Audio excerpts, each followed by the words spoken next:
چوتھی لائن کے کچھ حصے سے ہمارا سبق آغاز ہو رہا ہے. آئیے دیکھیے.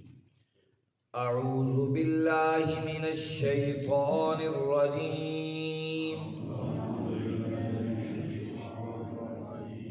بسم اللہ الرحمن الرحیم. قل انی نہیت ان اعبد الذین تدعون من دون اللہ قل لا اتبع اہواءکم قد ضللت اذا وما انا من المہتدین. قل انی علی بینۃ من ربی وکذبتم بہ ما عندی ما تستعجلون بہ ان الحکم الا للہ یقص الحق وهو خیر الفاصلین. قل لو ان عندی ما تستعجلون به لقضی الامر بینی وبینکم واللہ اعلم بالظالمین. وعنده مفاتح الغیب لا يعلمها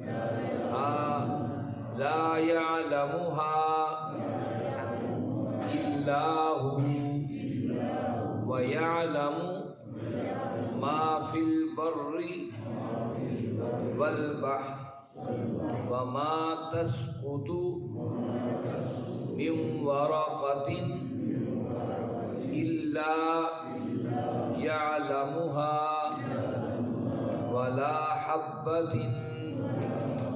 في ظلمات الأرض ولا رطب ولا يابس إلا في كتاب مبين. وهو الذي يتوفاكم بالليل ويعلم ما جرحتم بالنهار ثم يبعثكم فيه ليقضى أجل مسمى ثم إليه مرجعكم ثم ينبئكم بما كنتم تعملون. صدق اللہ. عزیز ساتھیوں، تمام حمد و ثنا، تعریف و توصیف اس رحیم و کریم رب کے لیے جس کا رحم اور کرم ہر سو وسیع ہے. اس کے بعد لاکھوں کروڑوں درود و سلام اس نبی مہرباں پر جنہوں نے اللہ رب العزت سے حق کو پا کر ہم تک حق پہنچانے کا حق ادا کر دی. عزیز ساتھیوں، 7واں پارہ ہے اور سورۃ الانعام ہے، اور ہم نے سورۃ الانعام کی 55 آیات پڑھ لی ہیں. گزشتہ آیات بینات میں ہم یہ پڑھ اور سن آئے کہ اللہ رب العزت نے فرمایا کہ میرے محبوب ان کو ڈرائیے جن کے دل میں کچھ خوف ہے. ان کے دل میں یہ خوف ہے کہ رب کے سامنے جانا ہے اور وہاں پر کوئی ہمارا مددگار اور سفارشی نہیں ہوگا کہ شاید وہ لوگ ڈر جائیں. اور دوسری بات یہ بتائی کہ جو آپ کے پاس غریب لوگ آ کر بیٹھتے ہیں ایمان والے، اور ان کی چاہت یہ ہے کہ وہ صرف اللہ کی رضا کو چاہتے ہیں، ان پر نہ آپ کا ان پر کوئی حساب ہے، نہ ان پر آپ کا کوئی حساب، نہ ایک دوسرے پر کوئی حساب ہے، تو انہیں اپنے سے دور مت کیجیے. اور ساتھ ہی یہ فرمایا کہ جو امیر ترین لوگ معاشروں کے ہیں، ہائی طبقے کے لوگ، یہ سمجھتے ہیں اور مذاق کرتے ہیں کہ اچھا یہی لوگ تم پر ایمان لائے ہیں، یہی وہ لوگ ہیں جن پر اللہ نے انعام جیسی، اسلام جیسی نعمت انہیں عطا کی ہے، اور آپ کے پاس وہ اہل ایمان آئیں، آپ انہیں سلامتی کا پیغام دیں، ان سے کہیں کہ رب نے اپنی رحمت کو اپنے اوپر لازم قرار دے دیا ہے، اور اگر غلطی سے کوئی گناہ ہو بھی جائے تو پھر اس سے توبہ کر کے اس کی اصلاح کر لی جائے۔ اللہ نے فرمایا اسی طریقے سے ہم اپنی آیات کو تفسیر بتاتے ہیں تاکہ مجرم لوگوں کے سامنے حق واضح ہو جائے اور وہ سمجھ جائیں کہ زندگی کیا ہے۔ یہاں توبہ کا ذکر ہے۔ اللہ کے نبی صلی اللہ علیہ وسلم جو بخشائے تھے، کامل انسان تھے، اللہ کے بندے تھے، اللہ کے محبوب تھے، فرماتے ہیں کہ میں دن میں 100 دفعہ استغفار کرتا ہوں۔ صحابہ فرماتے ہیں اللہ کے نبی صلی اللہ علیہ وسلم کا معمول تھا کہ صبح 100 دفعہ اور شام کو 100 دفعہ استغفار کرتے تھے۔ استغفار کے اللہ سے توبہ، اللہ سے معافی۔ تو یہ کیا ہے؟ ایک دن عائشہ صدیقہ رضی اللہ عنہا نے دیکھا کہ آپ ساری رات کھڑے ہیں، آپ کے پاؤں پر ورم آ گئے، آپ فرمانے لگیں یا رسول اللہ انت، آپ تو بخشائے ہیں۔ فرمایا کہ میں اپنے رب کا شکر گزار بندہ نہ بنوں؟ گویا کہ توبہ اور استغفار اپنے گناہوں کی معافی بھی ہے اور دوسری طرف اللہ کی شکر گزاری بھی ہے۔ اس لیے ہمیں زندگی کا حصہ بنا لیں، 100 دفعہ صبح استغفار کریں، 100 دفعہ شام۔ پھر جب استغفار پڑھتے ہیں استغفر اللہ استغفر اللہ استغفر اللہ استغفر اللہ، تو مجھے معاف کر دے، تو مجھے معاف کر دے۔ جب ہم اللہ سے یہ معافی مانگ رہے ہوتے ہیں تو گویا کہ یہ دل اللہ استغفار کہہ کر دل کو مجبور کر رہے ہوتے ہیں کہ لوگوں کو معاف کرنے کی عادت تو بھی ڈالو۔ اللہ سے معافی مانگتے رہیں لیکن ہم اپنے بچوں کو معاف کرنے کو تیار نہ، اپنے سگے بھائی کو معاف کرنے کو تیار نہ، اپنے ہمسائے کی مسٹیک کو معاف کرنے کو تیار نہ، اپنے دکان کے ملازم کو معاف کرنے کو تیار نہ، برادری کے کسی فرد کو معاف کرنے کو تیار نہ ہو۔ بس جی انا آ گئی ہے، ایگو آ گئی ہے، بس میں نے نہیں معاف کرنا ہے، بس فلاں موقع بس یہ حرکت کی تھی، یہ حرکت کی تھی۔ جب اللہ سے معافی مانگو، اللہ سے استغفار کرو، تو یہ اس کا مطلب یہ ہے کہ لوگوں کو بھی معاف کرنے کی عادت ڈالو۔ جب آپ معاف کرنے کی عادت ڈالیں گے نا تو پھر اللہ بھی آپ کو معاف کرے۔ جب ہم اپنی جگہ سخت ہو کے نہیں، ہم نے اسی رستے پہ کھڑے ہیں، ہم نے یہ بات نہیں ماننی، بس ہم نے معاف کرنا ہی نہیں، اپنی برادری کو، اپنے ہمسائے کو، اپنے اولاد کو، اپنے بھائیوں کو، اپنے ملازم کو معاف کرنا ہی نہیں ہے، تو اللہ سے آپ کس منہ سے معافی مانگیں؟ اللہ کے نبی صلی اللہ علیہ وسلم کے پاس تو وہ شخص بھی معافی مانگنے کے لیے آ گیا تھا جس نے اللہ کے رسول کے ساتھ اتنا رلا دیا تھا، اتنا رلا دیا تھا کہ آپ کے آنسوں سے آپ کی داڑھی تر ہو گئی تھی۔ اس نے کہا یا رسول اللہ میں اسلام تو لے کر آیا ہوں، پتہ نہیں میرا اسلام قبول ہوگا کہ نہیں ہوگا۔ فرمایا کیا وجہ ہے؟ کہا میں نے اپنی بیٹی کو، ننھی بچی کو زندہ دفن کر دیا تھا۔ وہ تو قبر میں زندہ دفن کر رہے تھے، آج ہم جیتی جاگتی بیٹیوں کو دفن کر رہے ہیں، زندہ انہیں مار رہے ہیں، ان کی حقوق نہ دے کر، ان کا حق نہ دے کر، یہ بھی زندہ درگور کر دینے کے برابر ہے۔ اور قرآن نے کہا کہ میدان حشر میں اللہ رب العزت جو حق مارتا ہے بیٹیوں کا خاص کر، اللہ اس سے مخاطب ہی نہیں ہوں گے، اللہ اس بچی سے مخاطب ہوں گے، تو بتا کس جرم کے اندر تو قتل کر دی۔ بہرحال توبہ انسانی زندگی کا لازمی حصہ ہے، اسے اپنائیے، لوگوں کو معاف کرنے کی عادت ڈالیے۔ آج کا سبق آیت نمبر 56 سے ہے، دیکھیے اس میں اللہ رب العزت نے کیا باتیں ہمیں بتائی ہیں۔ فرمایا اعوذ باللہ من الشیطان الرجیم، قل کہہ دیجیے انی نہیت کہ مجھے روک دیا گیا ہے، ان اعبدو کہ میں بندگی کروں، الذین اس کی جسے تدعون تم پکارتے ہو، من دون اللہ اللہ کے سوا۔ قل کہہ دیجیے لا اتبع میں نہیں اتباع کرتا، اہواءکم تمہاری خواہشات کی، قد ضللت اگر ایسا کیا تو میں گمراہ ہو جاؤں گا، اذا وما انا من المہتدین اور جب کہ مجھے ہدایت کا راستہ نہیں ملے گا۔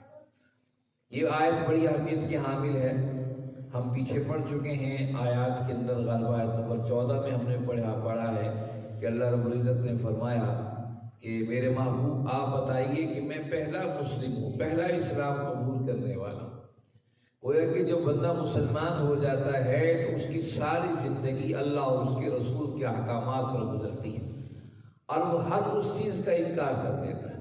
اچھا اس چیز کا تو ہم انکار کر، لا الہ الا اللہ، اللہ کے سوا کوئی عبادت کے لائق نہیں ہے۔ یہ عجیب اتفاق یہ ہے کہ ترجمہ بھی ہمارے ذہنوں میں ایسا رچا بسا ہے جس کا دل کے اندر کوئی اثر ہی نہیں ہوتا۔ لا الہ الا اللہ کے سوا کوئی معبود نہیں ہے، ہم تو اللہ کے علاوہ کسی کو معبود مانتے ہی نہیں ہیں، ہم تو اللہ کو معبود مانتے ہیں۔ معبود سے ہم مراد یہ سمجھتے ہیں کہ اس کے سامنے سر کو جھکانا، ہم چونکہ مسجد میں آج اس کے سامنے سر جھکاتے ہیں، باہر کی زندگی ہماری پرائیویٹ زندگی ہے، پرائیویٹ لائف ہے، اس میں کسی کا عمل دخل نہیں۔ لیکن الہ کا معنی سوچنے کی بات ہے، الہ کہتے کس کو ہے؟ بہرحال یہ علیحدہ عنوان، لیکن یہاں پر اللہ رب العزت نے الہ کو کس طرح واضح فرما دیا۔ قل کہہ دیجئے میرے محبوب انی نہیت، مجھے روک دیا ان اعبد الذین تدعون من دون، میں اس کی بندگی نہ کروں جس کو تم اللہ کے سوا پکارتے ہو۔ الہ کا معنی اصل میں بندگی ہے، عبادت کا معنی تو یہ ہے کہ ہم عبادت نماز روزہ حج زکوٰۃ کو سمجھتے ہو تو ہم اللہ کے لیے کرتے ہیں، اصل الہ کا معنی بندگی ہے، اور اعبد یہ اصل لفظ ہے، اعبد کہ میں بندگی نہیں کرتا۔ بندگی کیا ہے؟ یہ بندے سے نکلا ہے، اور بندہ کہتے ہیں عبد کو، بندے کے لیے جو عربی میں لفظ استعمال ہوا وہ عبد ہے۔ عبد کا معنی غلام، غلام وہ ہوتا ہے جو بغیر دام اور بغیر پیسے بغیر لالچ کے اپنے آقا کی اطاعت کرتا چلا جائے۔ جو نوکر ہوتا ہے اسے اپنی تنخواہ کی لالچ ہوتی ہے کہ مہینے کے بعد مجھے کچھ نہ کچھ آؤٹ پٹ ملے گا جو میں نے محنت کی ہے، لیکن عبد کا معنی ہے، غلام کا معنی یہ ہے اپنے مالک کی ایسی اطاعت کرتا رہے کہ کوئی لالچ اس کے دل میں نہ ہو، اسے بس یہ ہو کہ مالک جو دے مجھے لینا ہے، جو نہ دے مجھے اسے کوئی دل میں نہیں رکھنا کہ مجھے کیوں نہیں دیا ہے۔ یہ ہے غلام کا تصور۔ اور پھر غلامی کا معنی صرف یہی نہیں ہے کہ وہ غلام صرف 2 گھنٹے کے لیے ہوگا یا 3 گھنٹے کے لیے ہوگا۔ ہمارا ملازم 8 گھنٹے، پوری دنیا نے ایک نظام بنایا 8 گھنٹے ملازمت کرے گا، بعض کے ہاں ممالک میں 6 گھنٹے ملازمت ہے، بعض میں 8 گھنٹے ہے۔ پاکستان چونکہ بڑا محنتی ملک ہے، یہاں 12 گھنٹے کی ملازمت ہوتی ہے، 12 گھنٹے کے بعد 13واں گھنٹہ اس کی آزادی کا ہے۔ لیکن ماشاءاللہ ہمارے ایسے لوگ ہیں، اللہ ان کا بھلا کرے، 12 گھنٹے کے بعد اسے لالچ دیتے ہیں اگر تم 12 گھنٹے کے بعد بھی کام کرو گے تمہیں اضافی تنخواہ ملے گی۔ بیچارہ غریب پسا ہوا مجبور رزق ہمارا، وہ کہتا ہے 12 گھنٹے کے بعد کی زندگی بھی گھسیٹ کے ساٹ کر میں کمانے کی لگا ہوں، لیکن آخر 12 گھنٹے کے بعد 2 گھنٹے بھی لگا لے تو پھر اس کے بعد تو فارغ ہے اور آرام سے سکون سے سو سکتا ہے۔ لیکن جو عبد ہے، جو غلام ہے، وہ 24 گھنٹے کا ملازم ہے۔ کمال دیکھیے، ہم نے تو غلامیاں دیکھی نہیں ہیں، ہم تو آزادی کے ماحول میں جیے ہیں۔ عرب کے لوگ عبد کا معنی، غلام کا معنی جانتے تھے کہ 24 گھنٹے کا غلام، چاہے مالک اس کو رات بھر سونے نہ دے، ہمسایہ بھی اعتراض نہیں کر سکتا تھا کہ غلامی کا تصور یہ تھا۔ غلام ایک ایسی اس عرب کے معاشرے میں چیز تھی، اس کی کوئی قدر کوئی ویلیو نہیں تھی، کسی بھی بات پر چاہے وجہ ہوتی تھی یا نہ ہوتی تھی، مالک اپنے غلام کو راکا، غلام کو مارنا شروع کر دیتا تھا، معاشرے میں کوئی اٹھ کر اعتراض نہیں کرتا، خدا تھا کہہ رہے یہ غلام ہے، جس طرح چاہے مالک کا کام میں آقا کرتا رہے۔ تو قرآن نے اس کے مقابلے عبد کا لفظ استعمال کیا ہے کہ تم یہ غلامی جو دنیا کے بندوں کے سامنے سر جھک رہے ہیں اور سر جھکا رہے ہو، بندے پکڑ کر بندوں کا غلام بنا رہے ہیں، اب بندوں کو رب کا غلام بننا، اسی طریقے سے 24 گھنٹے اس کی غلامی بغیر کسی لالچ کے، مجھے ملے یا نہ ملے، اسی نگاہوں کے ساتھ رب کی بندگی کرنی ہے۔ اور اس کی وہ غلامی صرف صبح کی نہیں ہوگی نہ رات کی، 24 گھنٹے کی غلامی ہے۔ اس کی غلامی اس کی معیشت کے اندر نظر آئے، اس کی معاشرت کے اندر نظر آئے، اس کی تہذیب کے اندر نظر آئے، اس کے رویوں میں نظر آئے، اس کے کردار میں نظر آئے، اس کی معیشت اور معاشرت میں نظر آئے، اس کی سیاست، حکومت، اقتدار کے اندر نظر آئے، وہ 24 گھنٹے کا رب کا غلام ہے۔ یہاں یہی بات فرما رہے اللہ رب فرما رہے، قل کہہ دیجئے میرے محبوب انی نہیت، مجھے روک دیا گیا ہے کہ میں رک جاؤں، ان اعبد الذین تدعون من دون اللہ، ان تمام کی بندگیوں سے جنہیں اللہ کے علاوہ تم پکارتے ہو۔ چاہے وہ حکمران ہے، تمہاری معیشت ہے، معاشرت ہے، زندگی کوئی طور طریقہ ہے، میں اس کا انکاری۔ یہ اصل میں وہ تصور ہے الہ کا جس کو آج اس امت نے بھلا دیا۔ وہ کہتے ہیں کہ مسجد کی زندگی تو اللہ کی زندگی ہے، لیکن مسجد سے باہر میری پرائیویٹ زندگی ہے، میری پرائیویسی ہے، میرا گھر، میرا بازار، میری دکانداری، جسے چاہوں کروں۔ یورپ اور مغرب کے اندر بھی ایسا ہے۔ مجھے بتائیے اگر ہم اسی تصور کو مان لیں، اسلام کیا ہے؟ اگر اس میں عبادت کا مفہوم تھا تو اللہ کے نبی صلی اللہ علیہ وسلم مکہ کے اندر کہتے ہیں بھائی نمازیں پڑھو۔ نمازیں پڑھنے پر اہل مکہ کو کوئی اعتراض نہیں تھا۔ اعتراض تو یہ تھا کہ اس کے مطابق یہ اپنی زندگیوں کو بدلنا چاہتے ہیں، اس کے مطابق اپنی دکانداریاں اور تجارت کرنا چاہتے ہیں، اللہ کے حکم کے مطابق اپنی معیشت اور معاشرت پر اپنی ریاست حکومت کا ڈھانچہ کھڑا کرنا چاہتے ہیں۔ یہ ان کو خطرہ تھا کہ ہمارے مقابل اب اس نظام کے خلاف ہم اٹھنا ہے، اس کو ہم نے جڑ سے اکھاڑ کر پھینکنا۔ آج آپ کہیں بھی چلے جائیے، کچھ عرصہ پہلے ہم نے دیکھا وہاں پر، کچھ چند سالوں پہلے، کہ وہاں نظام الدین میں بہت بڑا اجتماع ہوتا ہے، تبلیغی اجتماع ہندوستان کے اندر۔ وہاں پر ایک ہندو وزیر چھڑکاؤ کر رہا، کسی نے کہا کہ جناب آپ ہندو، یہ مسلم۔ کہا ایسے مسلمان ہوں تو ان کی جوتیاں بھی ہمارے سروں پر ہیں۔ ایسے مسلمان کوئی دنیا میں ہلچل کہاں قائم کر سکے؟ دنیا کے 57-58 اسلامی ملک، ابھی اسلامی سربراہی کانفرنس ہوئی، کیا ہوا ہے؟ کیا فلسطین کو اس امت نے بچا لیا ہے؟ کیا امت کے مسئلوں کو اس امت کے لوگوں نے حکمرانوں نے حل کر لیا ہے؟ کیوں؟ اصل وہ بندگی جب یہ امت چھوڑے گی اللہ کے ساتھ 24 گھنٹے کی غلامی کا تصور قرآن کے حکم کے مطابق آئے گا جب معاشرے بدلے گے، اس کے علاوہ معاشرے نہیں بدل سکتے۔ یہی بات کہی، قل کہہ دیجیے انی نہیت ان اعبد الذین تدعون من دون اللہ، کہ میں بندگی اس کی نہیں کر سکتا جسے تم اللہ کے سوا پکارتے ہو۔ اسی پر بس نہیں ہے، اگلی بات اسی آیت اگلے حصے میں تو اور زبردست ہے۔ قل کہہ دیجیے لا اتبع ہواکم، میں تمہاری خواہشات کی پیروی کرنے نہیں آیا ہوں۔ گویا کہ خواہشات کی پیروی انسان کو انسان کا غلام بنا دیتی ہے۔ خواہشات کی پیروی، یار یہ خواہشات کی پیروی تو ہے کہ میں اچھا کھاؤں، دوسرے کو دیکھا کسی کے پاس گاڑی ہے، کسی کے پاس پیسہ ہے، میں بھی ایسا کیوں نہ بنوں، اور اس کے لیے سیاہ یا سفید جس طرح آتا ہے اس کو کما رہا ہے اور خرچ کر رہا ہے، لے رہا ہے، جمع کر رہا ہے کہ مجھے اس سے آگے بڑھنا ہے۔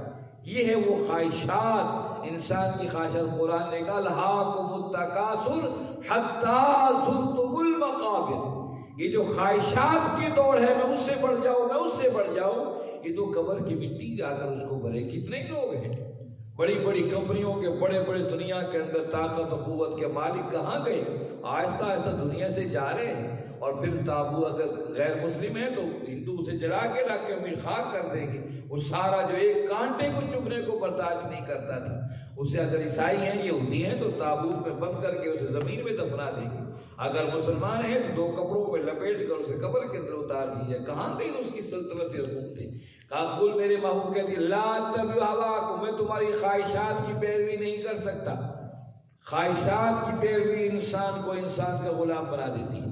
اب ہم لے رہے ہیں نا IMF سے پیسے، رقم لے رہے ہیں، اب لے رہے ہیں تو ان کی خواہشات کو ہم نے ایکسیپٹ کرنا ہے، جو وہ ہم پر قانون لاگو کریں گے، چونکہ پیسہ دے رہے ہیں۔ ہمارے مساجد کے اندر لوگ حق کیوں نہیں علماء بیان کر سکتے؟ اس کی سب سے بڑی وجہ یہ ہے، علماء سمجھتے ہیں اگر میں نے حق بیان کر کے فلاں چودھری صاحب ناراض ہو گئے تو پھر کیا ہوگا، اور فلاں بڑے ناراض ہو گئے تو پھر کیا ہوگا، میری تو پاکٹ منی بند ہو جائے گی۔ وہ بیچارہ غریب غربت کا مارا، جہاں لاکھوں لاکھوں روپے لوگوں کی تنخواہیں ہیں، لاکھوں روپے کما رہے ہیں، وہ 10-20 ہزار کے اندر 25 ہزار ملازمت کرنے والا وہ لوگوں کی جیبوں میں دیکھتا ہوا حق بات کر ہی نہیں سکتا۔ اس لیے کہا جب خواہشات کی پیروی ہوتی ہے پھر حق آہستہ آہستہ معاشرے سے ختم ہوتا جاتا ہے۔ 1000 سال تک آپ کے ہندوستان میں مغلوں نے حکومت کی ہے، تقریباً یہاں حکومت رہی ہے تقریباً۔ آپ دیکھیے حکمران جیسے بھی تھے جو خواہشات کی پیروی نہیں کرتے تھے، وہ سریعام اٹھ کر کھڑے ہو کر بادشاہوں کے آنکھوں میں آنکھیں ڈال کر حق کی بات کرتے تھے۔ امام غزالی رحمۃ اللہ علیہ کے تذکروں پہ پورے صفحات سیاہ ہوئے بھرے ہوئے، لیکن جب خواہشات کو حکمرانوں کی چوکھٹوں پہ ڈال دیا گیا، پھر وہی بڑے بڑے علماء جو لوگ تھے، بڑے بڑے دین جاننے والے، انہیں کی بولی بولنے لگی۔ میں نے بھی آپ کو افریقہ کے بعد حکمران کی بات بتائی کہ وہ لوگ بھی ہیں جو ان کو بتاتے ہیں کہ ایسے نہیں، ایسا کیا جائے۔ کہا کل میرے محبوب کے دل لا اتبع ہواکم، میں تمہاری خواہشات کے پیچھے نہیں چلوں گا، میں تمہاری خواہشات کی اتباع نہیں کرتا، قد ضللت، اگر ایسا کیا تو میں گمراہ ہو جاؤں گا۔ گویا کہ اللہ اپنے محبوب کے زبان سے بات کروا رہے کہ میں محمد رسول اللہ جو اللہ کا محبوب ہوں، اللہ کا رسول ہوں، جس کے اشارے پر چاند کے 2 ٹکڑے ہو سکتے ہیں، جس کے ہاتھ کی انگلیوں سے پانی نکلا ہوا کئی لوگوں کی پیاس کو بجھا سکتا ہے، اتنی بڑی عظمت اور عفت والا نبی بھی اگر تمہاری خواہشات کے پیچھے چلے گا تو گمراہ ہو جائے گا۔ مجھے بتاؤ، آپ ہم خواہشات کے پیچھے دوڑے چلے جا رہے، پھر کہیں خوشحالیاں آئے؟ یہ کیسے خوشحالیاں آ سکتی ہیں؟ قطعاً ممکن نہیں ہے۔ خوشحالیاں تبھی آئیں گی جب ہم اس رب کے سامنے اپنی بندگی کا اظہار کریں گے، اذا وما انا بالمهتدین، جبکہ پھر مجھے ہدایت تو کہیں سے نہیں مل سکتی ہے۔ ہدایت اور رہنمائی ہمیں چاہیے، اس لیے ہر نماز میں بتایا اہدنا الصراط المستقیم پڑھو، اللہ مجھے تیری رہنمائی کی، صراط مستقیم کی ضرورت ہے۔ اس کے بارے میں غور کیجئے۔ اول تو ہمیں نماز کا معنی جانتے ہی نہیں ہے، ہم فارمیلٹی، بس فارمیلٹی ہے۔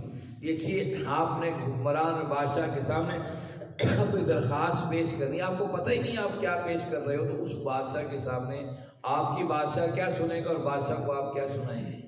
آپ کائنات کے مالک کے سامنے کھڑے ہیں، کم از کم نماز کا معنی تو ضرور ہونا چاہیے۔ میں نے آپ کے ذمہ لگایا کہ کم از کم فاتحہ کا معنی ضرور آپ ترجمے سے یاد کیجیے۔ اب آپ نے ہاتھ باندھے، ہم کہہ رہے ہیں اہدنا الصراط المستقیم، اللہ ہم سب کو صراط مستقیم پر چلا۔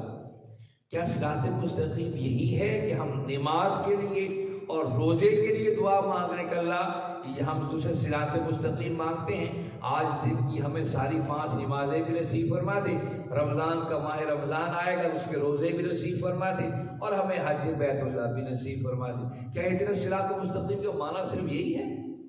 نہیں، میں اکثر کہتا ہوں نماز سے باہر آغاز ہوتا ہے۔ اس نماز کا جو آپ نے نماز رب کے سامنے پڑھی ہے، یہ تو اس کی جو ہے آپ کے سامنے تھیوری ہے، پریکٹیکل مسجد سے باہر اس کا آغاز ہوتا ہے۔ آپ نے کہا اہدنا الصراط المستقیم، وہ صراط مستقیم آپ کو گھر میں بچوں کی تربیت کے لیے بھی چاہیے، آپ گھر سے لے کر دکان تک کے راستے کو طے کرنے کے لیے بھی چاہیے۔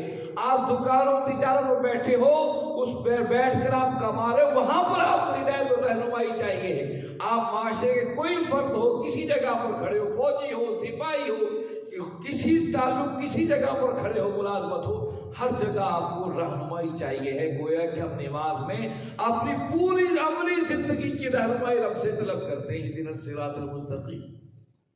صرف نماز کے لیے نہیں طلب کرتے ہیں، صرف ہم اس کے لیے طلب نہیں کرتے کہ روزے رمضان کے اللہ ہمیں نصیب کرتے، ہم تو مسجد کے باہر کی ساری زندگی کے جھمیلوں میں چاہتے ہیں اہدنا الصراط المستقیم، اللہ ان اندھیروں میں مجھے صراط مستقیم دکھا دے۔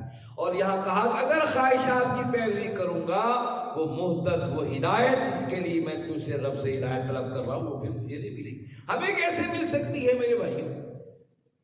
اس لیے آؤ اپنی زندگیوں پر غور کیجئے کہ ہم کہاں کھڑے ہیں۔ آگے فرمایا قل کہہ دیجئے انی علی بینۃ، میں ایک بینہ پر ہوں، من ربی، اپنے رب کی طرف سے، وکذبتم بہ، اور تم اس کے انکاری ہو۔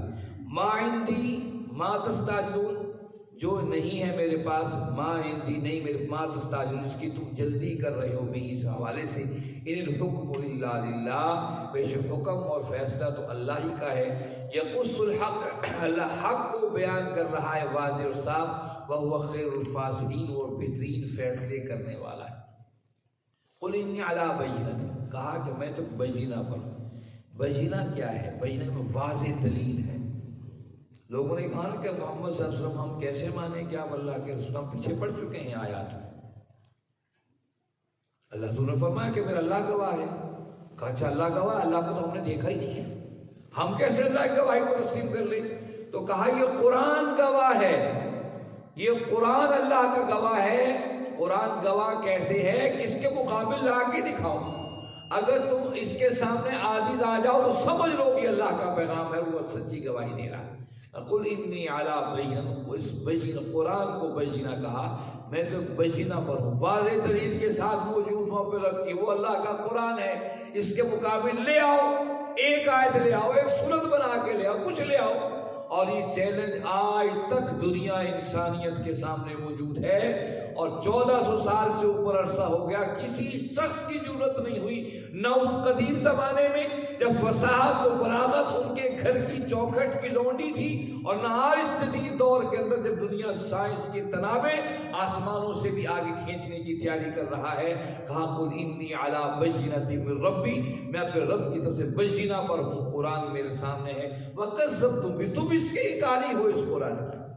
گویا کہ قرآن سے انکار کرنے کے بعد ایک قرآن کا انکار ہے، انکار کر دے، ایک ہے قرآن پڑھے سے لیکن عملی زندگی میں اس کو نہ اتارے، اسے بھی قرآن نے انکاری کہا ہے۔ ما عندی ما تستعجلون بہ، تم وہ کہتے تھے نا کہ اچھا اگر آپ سچے ہو تو عذاب ہم پر اتار لاؤ، پہلے نبیوں پر عذاب آتا تھا ہم پہ اتار لاؤ۔ کہا ما عندی ما تستعجلون، وہ میرے پاس نہیں ہے، ما تستعجلون بہ، جس کی تم جلدی میں جا رہے ہو، ان الحکم الا للہ، وہ اللہ کے حکم اللہ کے فیصلے ہیں، میری ذمہ داری کہ یقص الحق، میری ذمہ داری ہے کہ جو رب نے حق بتایا ہے اس کو واضح تمہارے سامنے کر دوں، وہ خیر و فاصل و بہترین فیصلہ کرنے والا ہے۔ قل کہہ دیجیے لو ان عندی ما تستعجلون بہ، اگر وہ میرے پاس ہوتا جس کی تم جلدی مچا رہے ہو، لقضی الامر بینی و بینکم، وہ میں لازمی فیصلہ کر دیتا اپنے اور تمہارے درمیان، واللہ اعلم بالظالمین، اللہ خوب جانتا ہے ظالم لوگوں کو۔ اللہ نے حضور قابل محبوب کہہ دیجیے